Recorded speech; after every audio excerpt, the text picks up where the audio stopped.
You're listening to Navigating Eldercare, where you'll find guidance and answers for every step of the eldercare journey. Each week, eldercare advocate Laura Daniels brings you expert insights and practical solutions to help families and professionals make confident care decisions.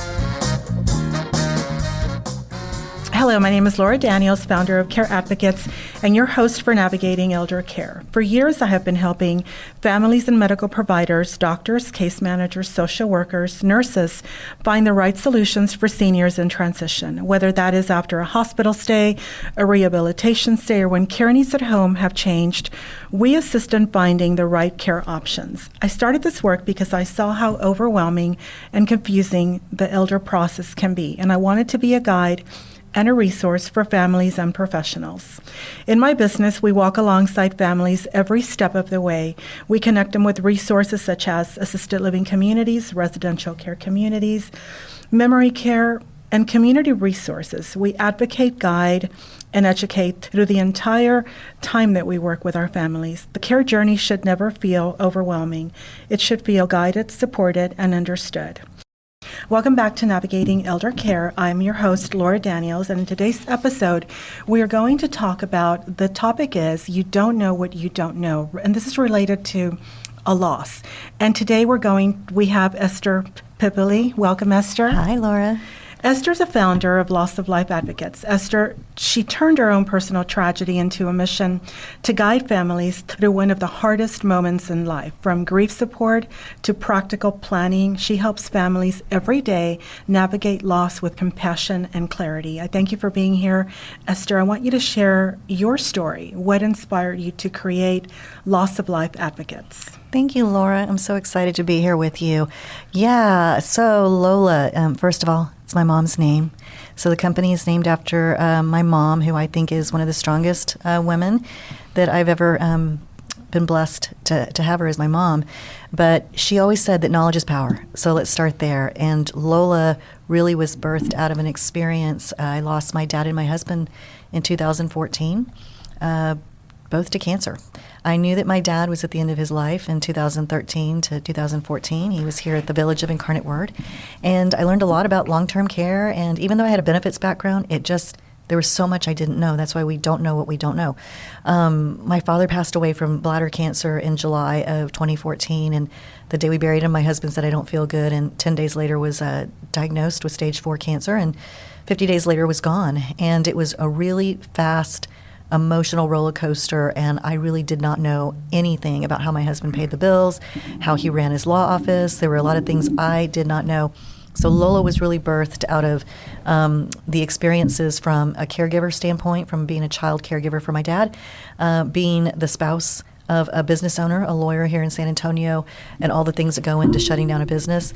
And then the individual experience of raising children. Even though my kids were adults, I felt like they were little again. So I was having to navigate all the emotions and being a single woman. And believe it or not, my husband's life insurance didn't pay. So I had to fight for life insurance, and we settled the estate 840 days after the day he died. And two of my heroes, Bobby Allen and Tom Crosley, lawyers here in San Antonio, wonderful, wonderful lawyers, settled the account, the estate for me, and they took their well-earned money, and I took the rest and started Lola because it was what was left of my husband's legacy. Mm-hmm. And I thought, if I can do for other people what I didn't have in those moments that were really, really scary, then maybe I could make it into a business. And so it started just kind of from the experience of not knowing what I didn't know, and I'll be in my 10th year, January. Congratulations. Thank you. Yeah. Yes. Tell us a little bit about, what does LOLA do for the listeners that may not be familiar of what kind of situations or life transitions there are. What does LOLA do for families? So we look at the loss part of, when people see LOLA, it's Loss of Life Advocates. We look at the loss of any type of loss. So it can be loss of, obviously, a loved one. It could be a loss of a pet. It could be loss of a job. It could be loss of kids going off to college. It could be the loss of a marriage. It could be any type of loss where somebody's going through a dementia diagnosis and all of a sudden their family is losing their person every day because their capabilities are diminishing. Mm-hmm. So we look at the loss of any type of life transition from birth to bereavement that a family will go through. And we are the quarterbacks. I like to say we triage. So people call us and say, hey, I'm going through this life transition. I'm losing a caregiver for my adult child with autism, and I'm a nurse, and I need support. I need to find somebody. I've got 3 weeks. We jump in. I contact all of my trusted partners, who are people like you, that do wonderful, wonderful work in our community and abroad, and say, hey, who do we know that does this business? Who do we know that can help? Sometimes it's families coming to us for legal support, that maybe their loved one is going to undergo an open heart surgery, or they've had a stroke, or they're going home and they need to get their affairs in order. So we have access to legal resources at discounted rates to help families. So whether it's private home care, placement, nursing services, anything you name it, I always tell people we just don't, handle reptiles and jump out of planes. And that pretty much tells everybody what we do. So you are a bank of resources, information, guidance, support, education for Correct. anyone going through a loss. And it's not just losing someone or someone dying, it's any change of life. Correct. That disrupts you, that shatters you, or that you just need help with. So we've had families that have come to us, and grandma, got a reverse mortgage to stay in the house. Adult daughter was living with her. Grandma dies. The adult daughter's there. The granddaughter calls and says, hey, we got this letter from a reverse mortgage company, and my grandmother died 6 months ago, and the letter says we have to be vacated out of the property. So we will work quickly with her to contact the reverse mortgage company to ask for more time, get a real estate agent involved, liquidate the house, pack up, pack out, find a new place for mom.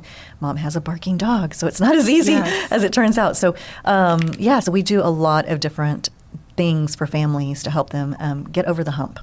Tell me more about your team. You mentioned a lot of people in your team, but you also work with attorneys, funeral homes. Tell me a little bit about that. So we look at everything from veteran support services to funeral directors to cremation support specialists.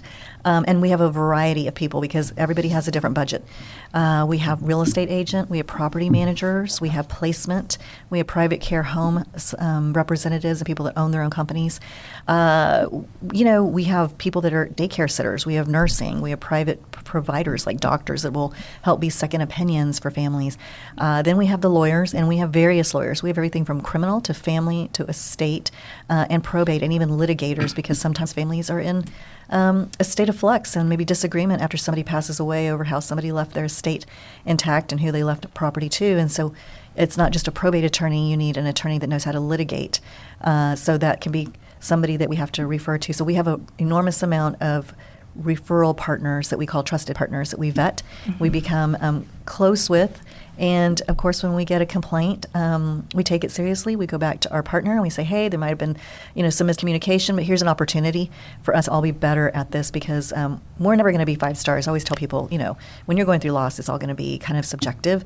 And if you don't get the outcome that you wanted, it can be a little hard. And sometimes it's hard for us as partners to tell the truth and have to say, I know this is what you wanted, but it's not going to be what you wanted.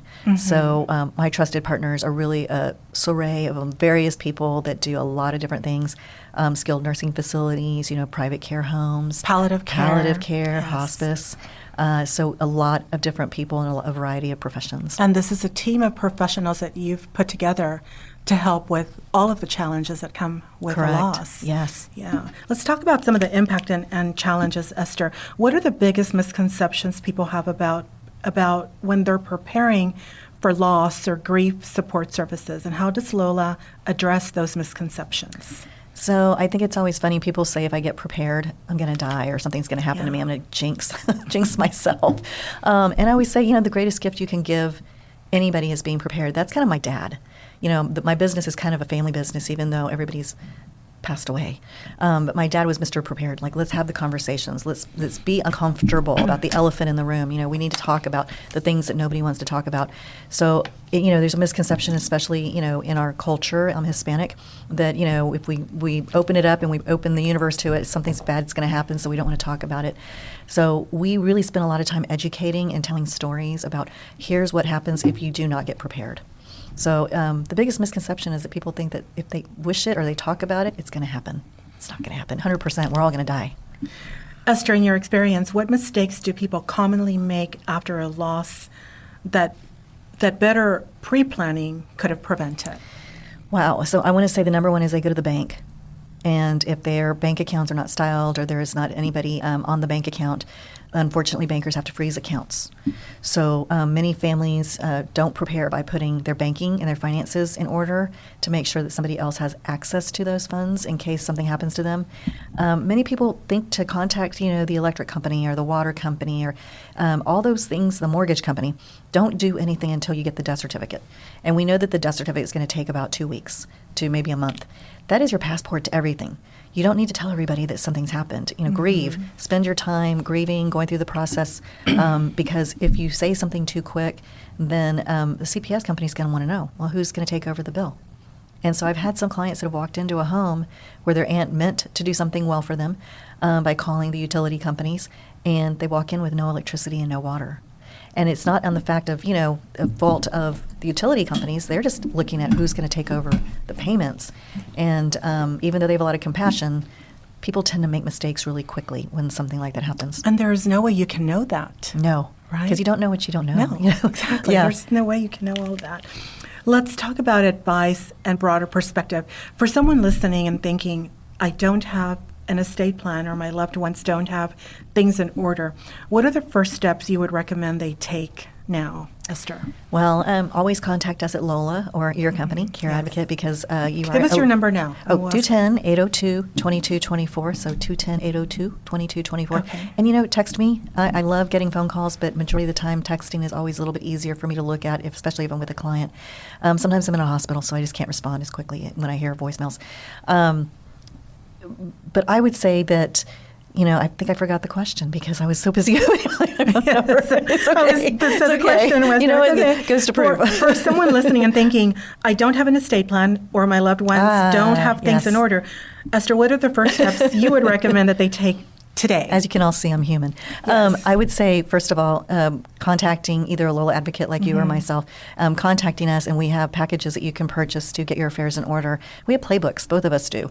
Downloadable, we have them in print, but it walks families through getting their affairs organized, everything from your personal information to your financial and banking and real estate to everything that makes you, your life infrastructure, and then getting your estate organized. You need all of those things on those first 3 sections to get to the point where you take everything to your estate lawyer or your probate lawyer that's going to prepare everything for you. Because the will has to have all of your properties. The will has to have all your family members. The will needs to know, do you have cars? Do you have boats? Do you have animals? Do you have multiple real estates? Do you have, timeshares? So that LOLA playbook is something that really is affordable. A lot of my partners, you can get my services free through them.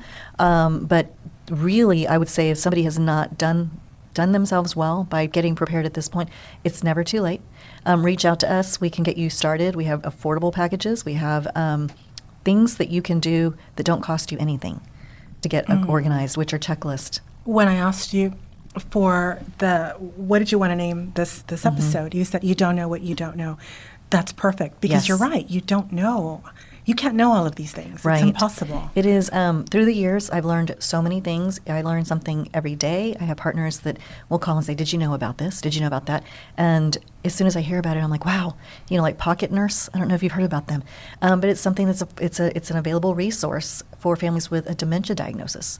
And so every day I learn new resources that are out there because I don't know what I don't know. And I think that is where our partners really do And there's come in. a lot of no-cost resources also. Exactly. Yes. Through the United Way, but also through UT Health, or now UTSA.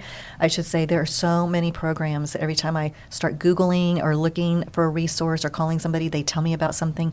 And I think that San Antonio really does have a really great just a network of trusted professionals that work together.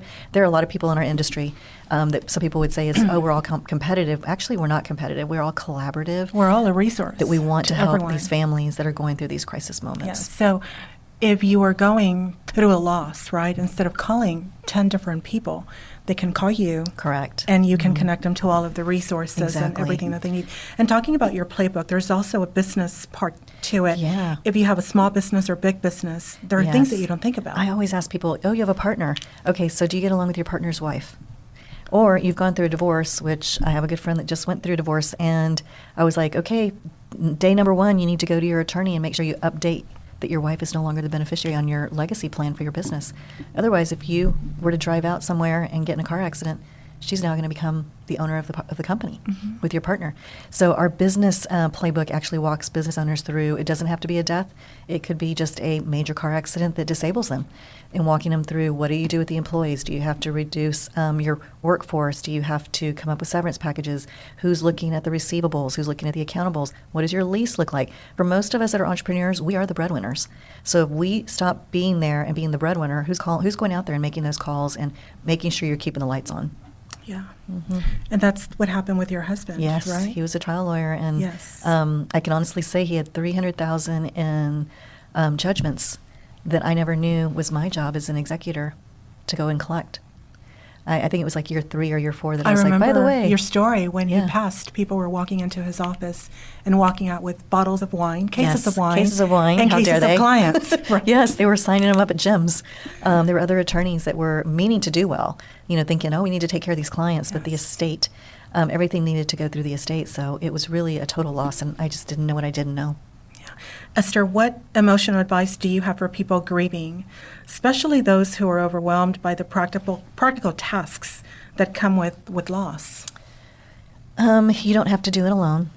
That's where when we started LOLA, we wanted to make sure that people knew there was a safe place to land with confidentiality.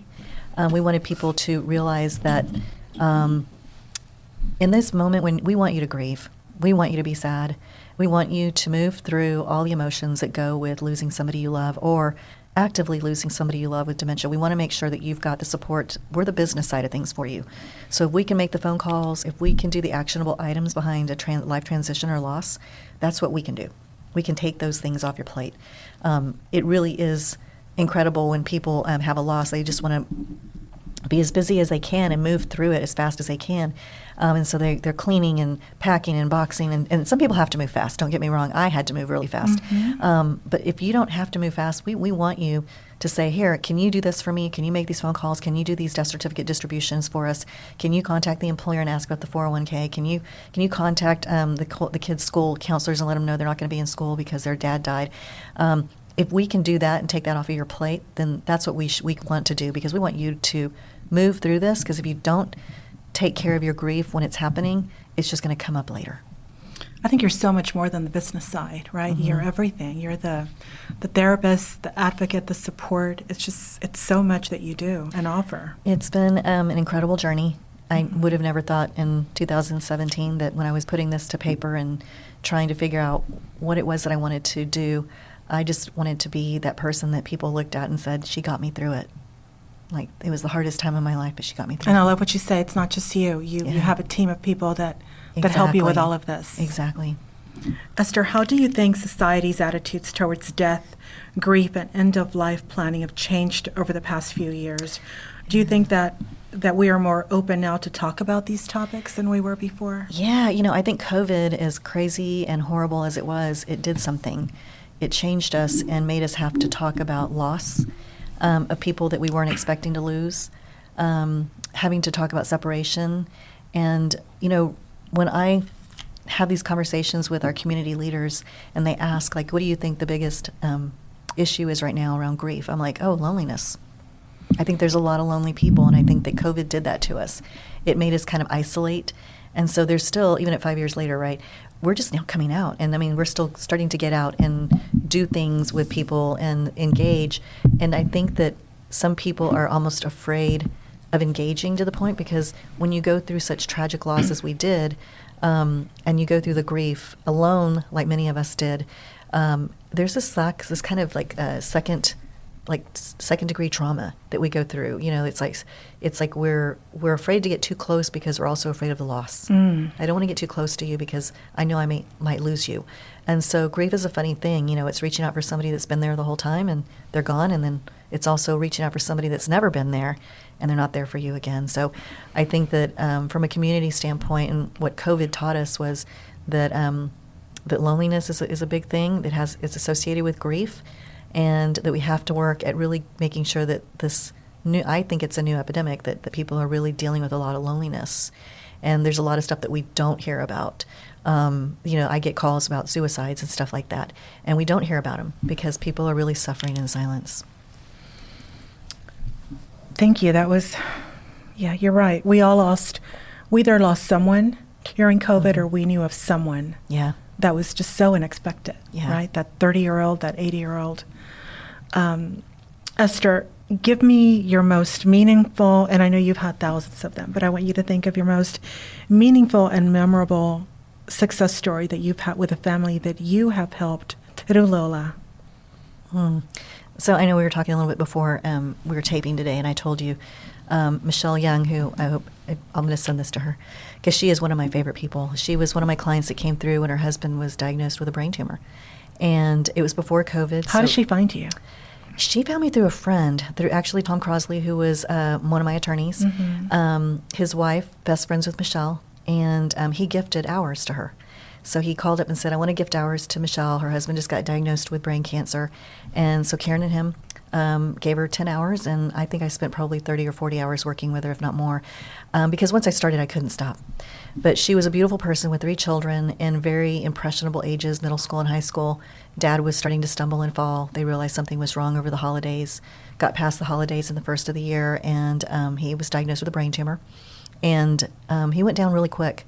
But when she was introduced to me, I remember meeting with her in my little fishbowl office and her saying, we're always going to be friends forever because I'm never going to forget you or being honest with me. So we talked a lot about taking her husband home, from the hospital. He wanted to die at home, and we talked about the room. Well, what room is he going to be in? And is that a room your kids are going to have to go through every day? And is that You were what talking want? about her personal home. Yeah, exactly. Yeah. And she was like, well, Brad really wants to go home. And I thought, oh, so we talked about the kids and their ages and who was more open to what was happening. And it ended up where, he had everything he wanted. And she was so funny. She's like, I could cremate me, throw me in the wind. I'm very opposite of Brad. He wants bagpipes, and he wanted the full Catholic, mass. And so we worked together through the process, and I was not with her, but texting. I went and looked at the cemetery. I found her a spot to bury Brad. I helped her witness Brad's body when he was when they opened the casket, so she didn't want her children to be there with them to see that. She needed her moment of privacy, and I was able to afford that to her without being a family member because she wanted her family and friends to grieve too, because they were grieving his loss as well after he died. And her kids were, they had kids from high school, and it was just a really beautiful ceremony. And afterwards she said, hey, can you do me a favor? Will you make sure that Brad gets buried? And so I'd never done that for a client. So I watched the internment with the funeral directors over at Sunset. Shout out to them because they do a wonderful job. And I left. I shot a picture of the flowers on top of his, where he was buried. I went home and I laid down because I was like, oh, wow, I feel a little stressed out. And then, as sad as it was, I, always let myself cry at the end. So I had, some alone time, my own grief time, because Michelle had gone through this so gracefully and so beautifully. And she welcomed me with open arms. I mean, I was there with her closing out the employer statement with her husband's employer, 401ks. And I was there with her in the room to be her second set of eyes. And she really allowed me to walk through this really tragic moment with her and this with her children.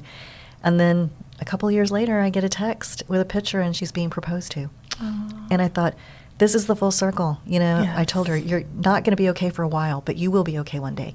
And so she is probably one of my stories that I love to share, because I feel like she really opened herself up after that. But I gave her the ability to grieve. I was able to do the things that she just didn't have the strength to do, so she could focus on her kids. Oh, that's beautiful. And you said you gave her friends the ability to grieve. Correct. Can you tell me a little bit about that? We talked about that earlier. Yeah, so her friends, everybody wants to jump in as friends. Mm-hmm. I want to help. And they were able to put like the pictures and everything together, but she was like, I want my friends to grieve. I don't want to have to lean on them to have to do the work. So we were able to give her friends and her that ability to grieve her husband. Esther, let's talk about LOLA's future and vision. Looking ahead, what are your hopes for LOLA in the next 5 to 10 years? Any new services that you think you would add? Or Yeah, so every year we add on new things. Right now we are working with a company called Keep It Saved out of Austin, where they can now take our playbooks and then take everything and put it into the cloud, which there are a lot of cloud-based platforms, but this is something that's going to be exclusive to LOLA.